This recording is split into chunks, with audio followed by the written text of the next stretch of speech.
Hello guys, പുതിയൊരു വീഡിയോയിലേക്ക് എല്ലാവർക്കും സ്വാഗതം. നമുക്കിന്ന് പൊക്കോട ഉണ്ടാക്കി നോക്കിയാലോ? നാടൻ സ്റ്റൈൽ ഹോം മെയ്ഡ് പൊക്കോട എങ്ങനെ ഉണ്ടാക്കാൻ നോക്കാം. നമുക്ക് 1 കിലോ കടലമാവ് വെച്ചിട്ടാണ് നമ്മൾ ഉണ്ടാക്കാൻ പോകുന്നത് കേട്ടോ.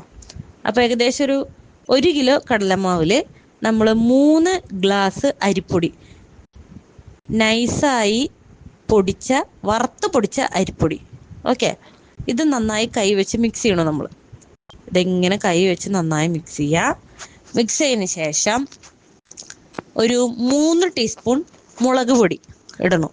നമ്മളിതിൽ ആർട്ടിഫിഷ്യൽ കളേഴ്സ് ഒന്നും ചേർക്കണില്ല. നിങ്ങൾക്ക് കളറിന് വേണമെന്നുണ്ടെങ്കിൽ കശ്മീരി മുളക് പൊടി ചേർക്കാം. ഓക്കെ, നമ്മളിവിടെ സാധാരണത്തെ മുളക് പൊടി ഒരു 3 ടീസ്പൂൺ ചേർക്കണം. നന്നായി ഇളക്കുക. ഈ നമ്മൾ പൊക്കോട ഉണ്ടാക്കണതിന് ഏകദേശം ഒരു 2-3 മണിക്കൂർ മുമ്പ് ഇളം ചൂടുവെള്ളത്തിൽ, ഇപ്പോൾ ഈ പാത്രം കണ്ടോ, ഇപ്പോൾ ഈ ഒരു പാത്രത്തിൽ ആണ് ഇപ്പോൾ നമ്മളിവിടെ എടുത്തിട്ടുള്ളത്. ഏകദേശം ഈ ഒരു അളവിൽ നമുക്ക് കായം, ചെറിയൊരു കഷ്ണം കായം ഇളം ചൂടുവെള്ളത്തിലൊന്ന് കുതിർത്ത് വെക്കുക. ഒരു കായത്തിൻ്റെ ഒരു മണവും ഒക്കെ കിട്ടാൻ വേണ്ടിയിട്ടാണ്. ഓക്കെ, അപ്പം നമ്മൾ ഈ കായത്തിൻ്റെ വെള്ളം കൂടി ഇതിലേക്ക് ഒഴിച്ച് നന്നായി കുഴച്ചെടുക്കുന്നു.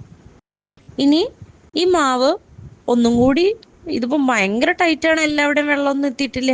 അപ്പോൾ കുറച്ചും കൂടി വെള്ളം കിട്ടാൻ വേണ്ടിയിട്ട് നമുക്കിതിൽ ഉപ്പ് ഇട്ടിട്ടില്ല നമ്മൾ. അപ്പോൾ ഉപ്പ്, വെള്ളം അത്യാവശ്യത്തിന് നമുക്കിതിൽ എത്രത്തോളം ഉപ്പ് വേണമെന്ന് ഏകദേശം നമുക്കൊരു കണക്കുണ്ടാവില്ല. അതിൽ നമ്മൾ ഉപ്പ്, വെള്ളം നമ്മൾ കുറേശ്ശെ ഒഴിച്ചു കൊടുത്ത് ഇതെങ്ങനെ കൈ വെച്ച് നന്നായി കുഴയ്ക്കുക. കൈ വെച്ച് കുഴയ്ക്കുന്നതാണ് ഏറ്റവും നല്ലത്. സ്പൂണോ കയ്യിലോ ഇതൊക്കെ എടുക്കുന്നതിനേക്കാളും ഏറ്റവും നല്ലത് കൈ തന്നെയാണ്. അതാകുമ്പോൾ നമുക്ക് എല്ലാ ഭാഗങ്ങളിലും അത് മിക്സായി വരാൻ ഏറ്റവും നല്ലത് കൈയാണ്. അപ്പോൾ കൈ വെച്ച് നന്നായി കുഴച്ചു. അങ്ങനെ കുഴച്ച് ഇതാ കണ്ടോ, ഏകദേശം ഈ ഒരു പരുവം എത്തുന്നത് വരെ നമ്മൾ നന്നായി കുഴയ്ക്കാം.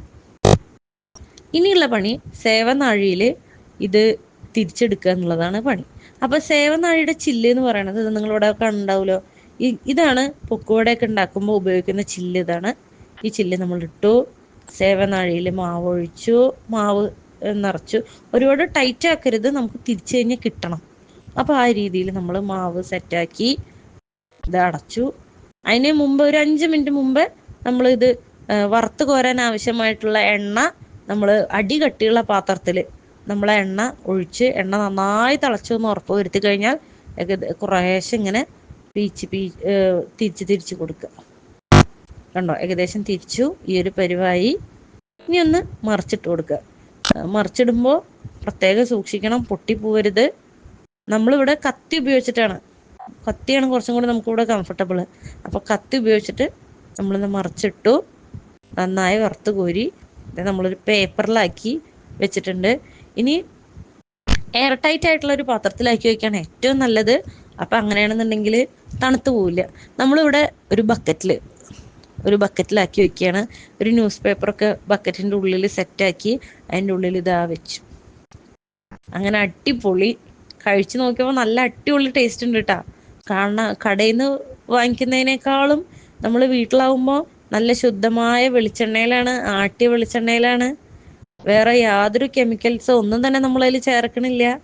കുട്ടികൾക്കോ ആർക്ക് വേണമെങ്കിലും സുഖമായിട്ട് കഴിക്കാവുന്ന, ധൈര്യമായിട്ട് കഴിക്കാവുന്ന ഒരു പലഹാരം തന്നെയാണ് നമ്മൾ വീട്ടിലുണ്ടാക്കുമ്പോൾ. കടയിലുണ്ടാക്കുമ്പോൾ പിന്നെ നമ്മളത് സൂക്ഷിക്കണം, കുറച്ച് അധികം നമ്മൾ സൂക്ഷിക്കേണ്ട കാര്യങ്ങളുണ്ട്. അപ്പം നിങ്ങളെല്ലാവരും ഇതൊന്ന് ഉണ്ടാക്കി നോക്കൂ കേട്ടോ. ഉണ്ടാക്കി നോക്കിയിട്ട് നിങ്ങളുടെ ഫീഡ്ബാക്ക് അറിയിക്കണം. ഓക്കെ,